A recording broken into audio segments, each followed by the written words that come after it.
UP में जाति की सियासत हो रही है, लेकिन महाराष्ट्र में मजहब को लेकर जंग छिड़ गई। हाल ही में ओवैसी की पार्टी के नेता इम्तियाज जलील रामगिरी महाराज और नितेश राणा की गिरफ्तारी की मांग को लेकर अपने हजारों समर्थकों के साथ संभाजी नगर से मुंबई की तरफ रवाना हुए। इम्तियाज जलील का इल्जाम है कि महाराष्ट्र में मुसलमानों को मस्जिद में घुसकर मारने की धमकी दी जा रही है, नबी की शान में गुस्ताखी हो रही है और 60 एफआईआर दर्ज होने के बावजूद भी एकनाथ शिंदे कोई कार्रवाई नहीं कर रहे हैं। लेकिन सबसे बड़ा सवाल है कि आखिर कौन है ओवैसी की पार्टी के नेता इम्तियाज जलील, जिसके एक कहने पर लाखों मुसलमानों का जनसैलाब आ गया। क्या ओवैसी का हाथ उनके सिर पर है या फिर कोई और वजह? चलिए जानते हैं आखिर कौन है इम्तियाज जलील। इम्तियाज जलील का जन्म महाराष्ट्र के औरंगाबाद में हुआ। उनके पिता का नाम सैयद अब्दुल जलील और मां का नाम जाकिया जलील था।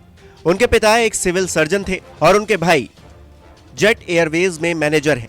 इम्तियाज जलील ने डॉक्टर बाबा साहब भीमराव अंबेडकर मराठवाड़ा विश्वविद्यालय से मास्टर्स ऑफ बिजनेस एडमिनिस्ट्रेशन और master of mass communication and journalism किया है। जर्नलिज्म करने के बाद इम्तियाज ने अपने करियर की शुरुआत पत्रकारिता से की।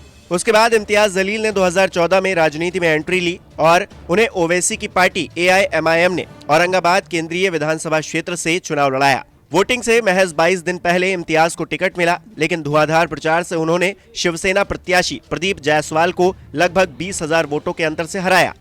23 अप्रैल 2015 को ओवैसी की पार्टी ने इम्तियाज जलील के नेतृत्व में औरंगाबाद नगर निगम चुनाव लड़ा और 25 सीटें जीती, जिसके बाद इम्तियाज जलील पर ओवैसी का भरोसा और भी ज्यादा मजबूत हो गया। इसी के साथ 26 मार्च 2019 को AIMIM ने प्रकाश आंबेडकर के नेतृत्व में वंचित बहुजन अघाड़ी के साथ गठबंधन में महाराष्ट्र में औरंगाबाद लोकसभा सीट से चुनाव लड़ने का फैसला किया। AIMIM अध्यक्ष असदुद्दीन ओवैसी ने इम्तियाज जलील को पार्टी के उम्मीदवार के रूप में चुना था। जलील ने औरंगाबाद लोकसभा सीट से शिवसेना के 4 बार के सांसद चंद्रकांत खैरे को 4,492 वोटों से मात दी। आपको बता दें कि इम्तियाज जलील का राजनीतिक करियर धीरे धीरे बढ़ता गया और मुसलमान उन पर भरोसा जताने लगे। आपको बता दें कि नितेश राणा और रामगिरी महाराज से माफी की मांग को लेकर इम्तियाज जलील ने ऐसा शक्ति प्रदर्शन किया कि मुंबई में बैठी सरकार भी हैरान रह गई। पहले से ही राहुल गांधी ने संविधान को लेकर बीजेपी को निशाना बनाया हुआ है और अब इम्तियाज जलील भी संविधान की कॉपी को लेकर सड़क पर उतर गए और ये आपने देख ही लिया। फिलहाल अब वो भी जान लेते हैं जिन बयान पर यह विवाद शुरू हुआ। नितेश राणे ने कहा था कि तेरे को जो भाषा समझ में आती है उसी भाषा में धमकी देकर जा रहा हूं। अगर हमारे रामगिरी महाराज के खिलाफ तुमने कुछ भी किया तो तुम्हारी मस्जिदों के अंदर आकर चुन चुन कर मारेंगे, इतना ध्यान रखना। इसी के साथ धर्मगुरु रामगिरी महाराज पर पैगंबर मोहम्मद और इस्लाम पर अपमानजनक टिप्पणी करने का आरोप है। उनके खिलाफ महाराष्ट्र में कई जगहों पर केस दर्ज किए गए हैं। मुस्लिम संगठनों ने देश के अलग अलग हिस्सों में विरोध प्रदर्शन किया है और रामगिरी की गिरफ्तारी की मांग की है।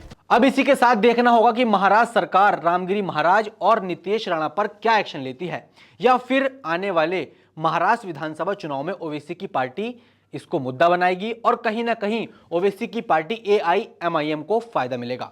अब देखना होगा महाराष्ट्र सरकार क्या एक्शन लेती है। नमस्कार, मैं हूं मानक गुप्ता। अगर आपको हमारा ये वीडियो पसंद आया हो तो इसे लाइक और शेयर जरूर करें और हां, हमें सब्सक्राइब और फॉलो करना ना भूलें ताकि आप देश और दुनिया की कोई खबर मिस ना करें। तो जुड़े रहिए हमारे साथ और देखते रहिए न्यूज़।